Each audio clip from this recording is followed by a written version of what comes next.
Hey everybody, today we're going to be taking a look at 0.6.0, the Variance update. Usually I like to save the best for last, but I figured I'd flip that around today. I'll jump into the good stuff right away. Hurry it up already. Man, Brian is so rude.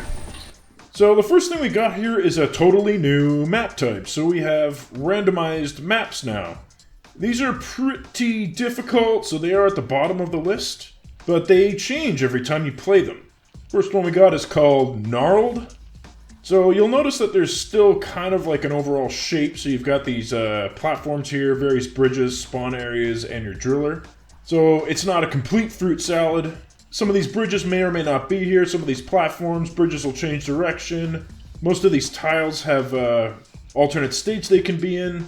Some tiles are just completely missing, as you can see. And all the creeps you're going to see in this map are also randomized, so you got to be prepared for pretty much anything. The next randomized map we got is called Astray, and this one actually has different areas that the creeps can come from, so you're going to get 3 of possible 4 locations. You can see that big chunks of the map are changing here as I'm flipping through the randomizer. Bridges are changing, tiles are changing. Again, these maps have a flavor still, but these randomized properties are going to really test you. So this one's called Stacks, and it's very much inspired by decks. But you can see that the each deck here is heavily randomized. You never know what you're getting on these. The bridges attach in different directions. You can see the enemy spawn points are flipping around, changing areas.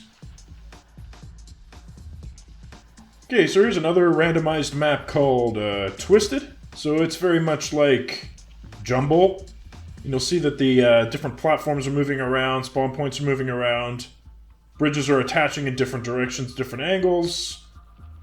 Definitely quite the brain twister here. I've played them quite a few times, and I do find that they are really difficult because you can't replay them.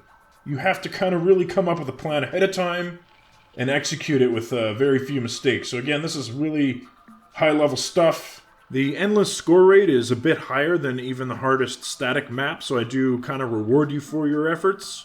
I'm sure there will be a bunch of tuning and stuff. There's a reason they're at the bottom of the map list. But I think it'll keep some of the players that are looking for more content busy for a while. I did make a couple of normal maps. They're actually a little bit easier, so I've put them kind of high up in the map list. The first one is called Relay.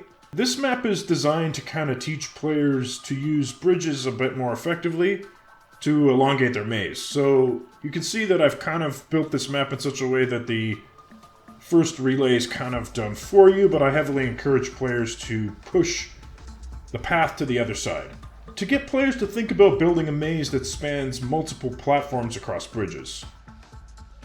Okay, so another relatively early map called Shrouded. So you can see that there's 2 spawn points that come together here. They creep up these bridges. There's some opportunities to take advantage of these tiles here. Lots of buildable space. Down on this main platform here, you can see that there's a ton of buildable space if you're willing to push the creeps back through here. So again, this map is relatively high up in the chain, relatively easy. You get a lot of money, but the catch is this map has a lot of cloaked creeps, so you're going to have to deal with that. That's why it's called Shrouded. So the freeze and the fire, you can take advantage of those, so cloaked creeps will get hit by those no matter what. You know, the recommended turrets are the lag field and the blaster for a reason. The lag field will detect cloaked creeps, while the blaster can be upgraded to do that, as can Brian. It's not a difficult map, but you do have to spend some money building stuff that can actually see the cloaked creeps. I try to have these early maps have some kind of lesson. Hopefully this map will train players a little bit better so that they're not kind of blindsided later when a cloaked creep shows up late wave. Okay, so moving on to some of the other features here. So big changes to artifacts and how they're displayed.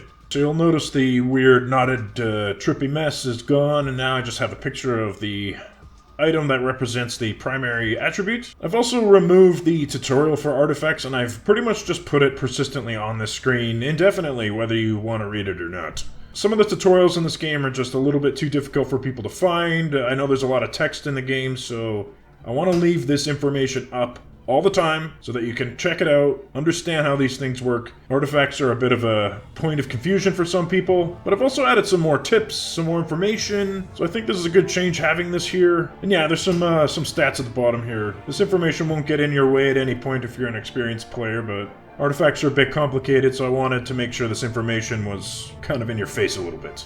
You'll also notice that I allow you to check out your artifact list from the artifact picker screen. Sometimes you're going to want to take a look at what you have, and that'll influence what you want to pick. I also let you look at your loadout during this screen, so you can make a better informed decision on what artifact you want to pick up. So I've added a pile of new artifact modifiers for certain weapons. A good chunk of them are going to be similar to ones you've seen on other weapons, but I did add a brand new one, which is kind of borrowing the time travel effect from the Chrono Ray. Yes, I am cheating here just to demonstrate this, but one of them is reverse time for the Ranger, rare chance to cast. It actually sent both these creeps back through time. It hit them both, sent them way back in the chain. So this can be pretty useful if you get a lucky hit on it. So there's quite a few of these. Check out the patch notes.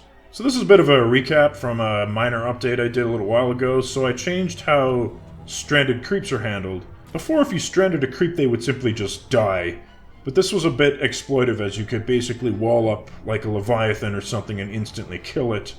So what happens now, the creep will actually get teleported back to the beginning of the maze. It'll get its health topped up, and it will become Frenzied, which means it'll run at 200% speed. If you trap it again, it'll be 300% speed, and so forth and so forth. This also isn't the only way that creeps can become Frenzied. If you keep a creep on the map for roughly 5 minutes, it'll become Frenzied. If you somehow manage to send it back through time and it stays on the map for another 5 minutes, it'll go up another Frenzy state, and so forth and so forth. The same as it does when you trap them. Creeps that are locked in the map will now kind of push back against you a bit. I think most players will never really see the Frenzy state. They're killing creeps relatively quickly, but if you have a freezing dominant build, this might happen, especially when you're fighting some of the slow creeps.